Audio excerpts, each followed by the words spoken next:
To unpack in that short clip. First, AOC says, given that field of Marianne Williamson and Bobby Kennedy, she will back Biden.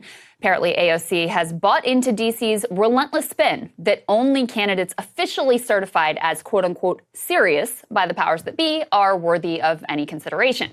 Now, I don't have to point out to you the irony of this stance, given that AOC was once a bartender and organizer thoroughly outside the circle of officially sanctioned candidates who ousted a powerful longtime incumbent to the shock and horror of the official Beltway crowd.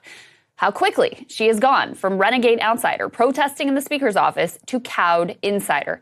Not long ago, she said in a different country, she and Joe Biden would not even be in the same party. On the other hand, she and Marianne are probably theoretically aligned on like 90% of issues, but elite acceptability now trumps issues for AOC and the rest of the elected left. Second, she says Joe Biden has done, quote, quite well, and then offers up the also officially sanctioned villain of the moment, the Senate and the filibuster, to justify the many failings of the Biden administration.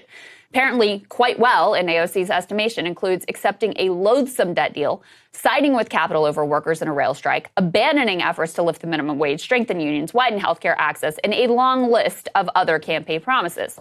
She also accepts at face value the notion that Biden simply must accept the intransigence of senators like Sinema and Manchin and doesn't have tools of pressure and rewards that he could use at least to try to compel compliance.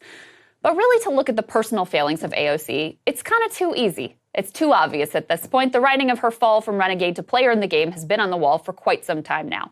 And the truth of the matter is, she's really not special. The whole of the elected left has more or less fully fallen in line, scarcely raising a word of dissent, not even demanding on principle that Biden subject himself to debates.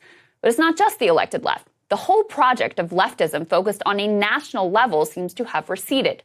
Post-Bernie, the left, which had organized, found community, and created its own media in online spaces, really fractured. There was no clear big goal to keep everyone aligned. People were depressed. They were angry by the way the Bernie campaign ended, understandably so. And once Bernie's campaign was over, the movement he started no longer had a real-world incarnation. And a pandemic locked all of us inside in front of our screens. That made what was left of that movement way too online, and thus extremely vulnerable to the shaping of the amorphous algorithms crafted by our tech oligarchs. Those algorithms, of course, reward drama, they reward conflict, they reward call-outs and destruction. So no one should be surprised that that is exactly what came to dominate the space.